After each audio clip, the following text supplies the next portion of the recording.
السلام علیکم ورحمۃ اللہ وبرکاتہ۔ عزیز طلباء و طالبات، آپ سب کا خوش آمدید ہے ہماری ایک پیاری سی یوٹیوب چینل جے کے بوس فاؤنڈیشن کلاسز میں۔ تو پیارے بچوں، آج ہم بات کریں گے جماعت نویں اردو میں شامل نظم چوتھے نمبر پہ جو کشمیر ہے اس کے درسی سوالات اور جوابات۔ اگر آپ ہماری چینل پر نئے ہیں، چینل کو سبسکرائب کریں اور پلے لسٹ کو ضرور دیکھیں تاکہ آپ ابھی تک کی جو بھی اپلوڈ ویڈیوز ہیں وہ بآسانی سے آپ ان کو دیکھ سکیں۔ شاعر نے جو پہلا سوال ہے یہاں پہ نظم سٹارٹ کرنے سے پہلے آپ کو بتا دیں کہ پلیز چینل کو سبسکرائب کریں اور اپنے دوستوں میں ضرور شیئر کریں تاکہ ان بچوں تک بھی ہمارے ویڈیوز پہنچیں جن کے پاس کوئی اور سعادت نہیں ہے، ٹیوشن نہیں ہے، باقی چیزیں نہیں ہیں، اور یہ ساری چیزیں جو ہیں۔ اور چینل پہ انشاءاللہ اردو ختم ہوتے ہی ابھی 3 یا 4 ٹاپکس بچے ہیں، اس کے بعد انشاءاللہ ہم سائنس لے کے حاضر ہو جائیں گے جو کہ بورڈ پہ پڑھائیں گے انشاءاللہ۔ تو چینل پہ بنے رہیے، اور فیس ریویل جو ہوگا ہمارا 20K کے بعد ہونے والا ہے، اور بہت جلدی ہی ہم آپ کو بورڈ پہ بھی پڑھائیں گے انشاءاللہ، لیکن تب تک اپنے دوستوں میں ضرور شیئر کریں۔ تو چلیے، آج کا پہلا سوال جو ہے، شاعر نے نظم میں کشمیر کی صبح کا منظر کس طرح پیش کیا ہے؟ جواب: اس نظم میں شاعر کشمیر کی خوبصورتی کی تعریف کرتے ہوئے فرماتے ہیں کہ صبح کے وقت پہاڑوں پر پھولوں کی خوشبو بکھیرنا، اور آسمان پر صبح کی لالی، اور پہاڑی پر گل لالا کا خوشبو بکھیرنا، اور جھاڑیوں کی پناہ سے لے کر چڑیوں کا گیت گانا، اور آسمان پر بادل کے ٹکڑوں کا مکیشوں کی طرح جھومنا کشمیر کی خوبصورتی کا حصہ ہے۔ شاعر منظر کشی کرتے ہوئے فرماتے ہیں کہ ہر پھول جب دھیمی دھیمی ہوا میں ہلتا ہے تو یہ محسوس ہوتا ہے کہ کوئی پری اپنے ناز و انداز دکھا رہی ہو۔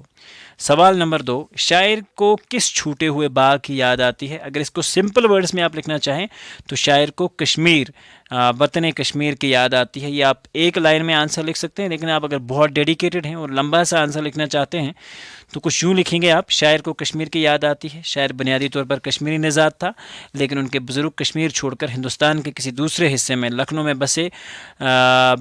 بسنے چلے گئے۔ اب یہاں پہ بننے چلے گئے ہو گیا ہے، بسنے چلے گئے ہیں، یہاں پہ دھیان رکھو گے اس چیز کا۔ تو بسنے چلے گئے۔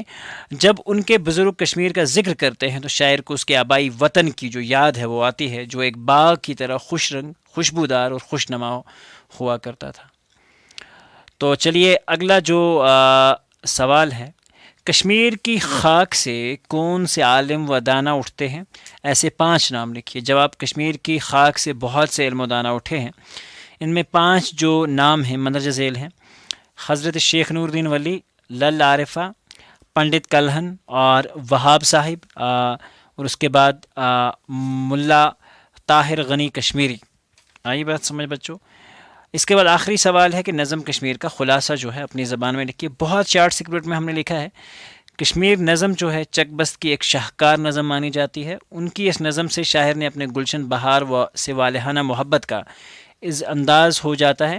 مذکورہ نظم میں شاعر نے یہاں کے پہاڑوں اور پرندوں کا چہچہانا اس انداز میں بیان کیا ہے کہ جس نے کشمیر نہیں دیکھا ہوگا وہ یہ نظم پڑھ کر ضرور دیکھنے کا متمنی ہوگا، یعنی کہ آنے کی کوشش کرے گا۔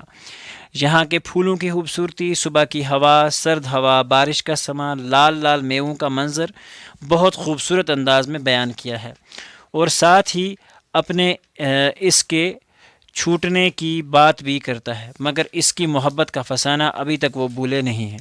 سارے زمانے نے یہاں کے عالم پیدا کیے ہیں، مگر اس کی محبت کا فسانہ ابھی تک وہ بھولے نہیں۔